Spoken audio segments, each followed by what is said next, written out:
Amy, we're going to draft some of our favorite moments from this Raptors season so far. And I've split them up into 4 different categories. So because you're the guest in each category, I'm going to let you make the first pick. Oh. And then we're going to talk about it. I'm going to make my pick. And then we might have some honorable mentions. Okay. As I watch the clock. So Okay. we're going to do this in 20 minutes. Okay. So let's start with the first category. Favorite game this season. Favorite regular season game this season. Amy, you're up.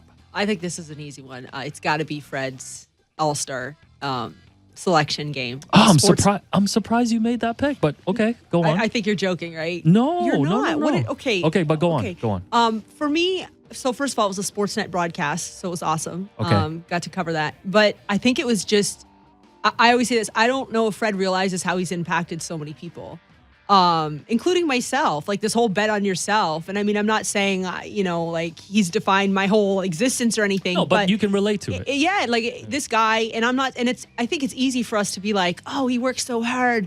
Oh, he's undrafted and now he's an all-star. Yay, rah, rah. But like at the end of the day, the guy, I can't imagine it's been easy. He's grinded his tail off every single day, and it's his story and it's his right to talk about it. But I would say just for people that have had to really grind it out, seeing someone, and I mean literally standing right there, that had nothing to do with a ball in a hoop, but it was so far my most impactful moment of the season, and I was so blessed to be able to be there. I'd say that. Yeah, for people that don't know, he smiled. He was smiling. Amy was, backstage at Scotiabank Arena, standing next to Fred as he waited impatiently for all the All-Star selections to be announced. Yeah. So, anyways, that's what I would say. Like that was my favorite moment of the season. I mean, he deserves it. We all know he deserved it, but we know sometimes like voting happens, Pascal, but things happen and people don't get in where they should. And so for him just to have that moment.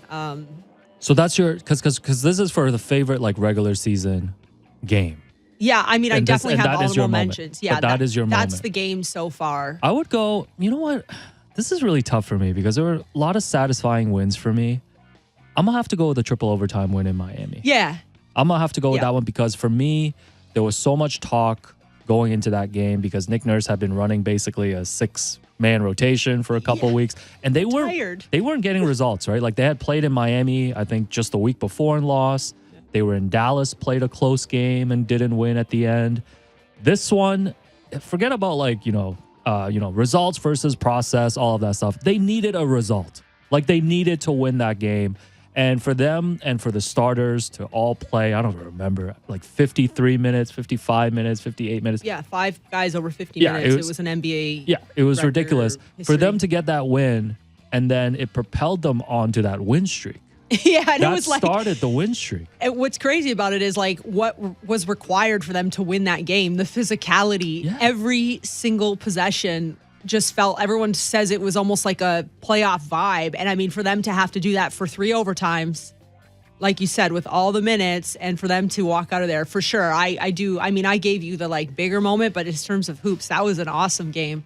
I got some honorable mentions. Okay, let's go. Let's do something. No. We're not in a rush. Okay. Honorable mentions. OG dropping 36 at MSG. I gotta tell you something. I forgot about that one. That was the Bing Bong era. I mean, it's already over, which is so funny. There we go. Thank you so much. I mean, that was a thing, right? And I was there, and he rolled in and he just like dominated that game. He 36. I mean, come on, that was awesome. And then I got to throw one more Scotties at the Garden. Yeah, I had that one too. You know why?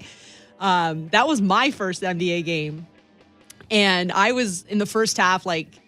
Those, Boston fans are very passionate, and they got those really thick accents, and they were like, this was their home opener. Yeah, and I mean, Paul Pierce was there, like it was a scene, and I think Paul Pierce, he was at one of the games. We played there twice. Maybe it wasn't that one, but the whole place was in the first half, like yelling at the team. Oh, Kyle left y'all, like the funniest things.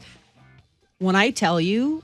It was quiet in the second half, and Scotty, what was his numbers? I got it, so 25 and 13, and it was like he arrived, and just the vibe from the beginning of the game to the end of the game, the place, I mean, people were still there, they just weren't talking. Yeah, 115 to 83. It was a blowout win, and it does remind me too, because that was Toronto's first road game. Like they had just lost the home opener, went to Boston. Scotty, obviously, his first NBA road game. I think very early on in the season, I think of that game. I think of the free throws that he hit in Indiana. Yeah. To ice the game. Yep. Like those early moments really, I think, ramped up the expectations for what we had for Scotty, especially for just his first season. Yep, you're right. I mean, there was no like welcome kind of like couple weeks of adjustment. I mean, and when you think about it, I mean, the thing that's incredible about it is the skill sets. Like you said, you don't drop 25 and 13 like if without your skill. You don't hit 2 free throws unless you're poised for that moment to win a game. But then also just the energy. Like he came in and was just going rim to rim every possession. And I think that was getting a lot of teams on their heels a bit because they're like, oh, whoa. Like, don't you take a break? Yeah. And he doesn't cruise and he wasn't cruising. And I think that was really. Yeah. Awesome. I think of like the breakaway dunk he had against the Brooklyn Nets when he looked back at KD. Oh, my gosh. Or the game before when he ripped the ball from Jared Allen at the end of the game. Those are some big plays, big moments. And the last one, sorry, I got to get this one. Please, the Philadelphia game at home, Yes. late December, because that was one of the games I was calling. 2 things from that game. The way Pascal came out and just set this tone, took over this ball game. Fred was still not playing. A couple guys were still in protocols. And it was just like this like consistency. Like Pascal's been consistent now. But to me, that was the first game where you're like, there was just this when the ball's, and you know how there's certain players that when the ball's in their hand, like you feel like confident.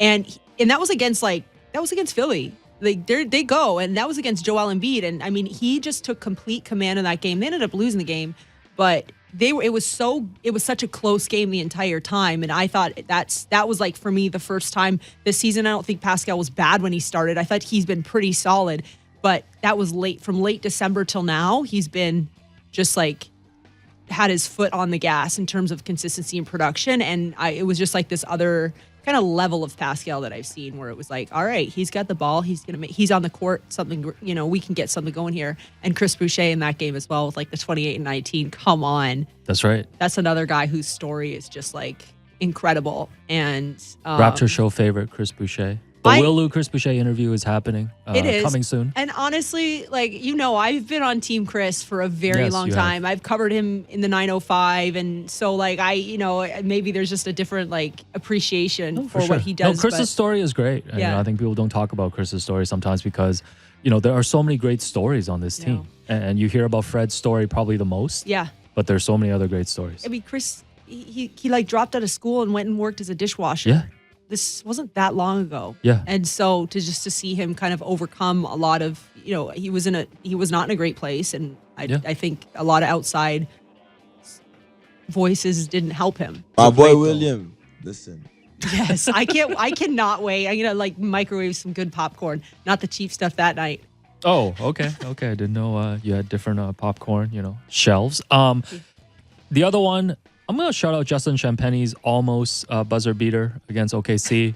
They did a celebration at midcourt, even though it didn't count. So, well, they thought it counted. I know, but that's always going to be a good memory for me, even though it didn't count. It's not, because it's like it didn't count. It was almost devastating. If it counted, it would have been the greatest. But the fact that it didn't was like, I just am like, that's devastating. I didn't want to say anything to him because it's like the highest to the lowest in a matter of 90 seconds. Yeah, close enough for me. And the last one for me was the comeback win in Milwaukee when Pascal had a triple-double. They were trailing by double digits in the first quarter. Giannis finally played. Did they take back the rebounds, though? So it actually... Oh, that's right. Yeah. Again, high to low, man.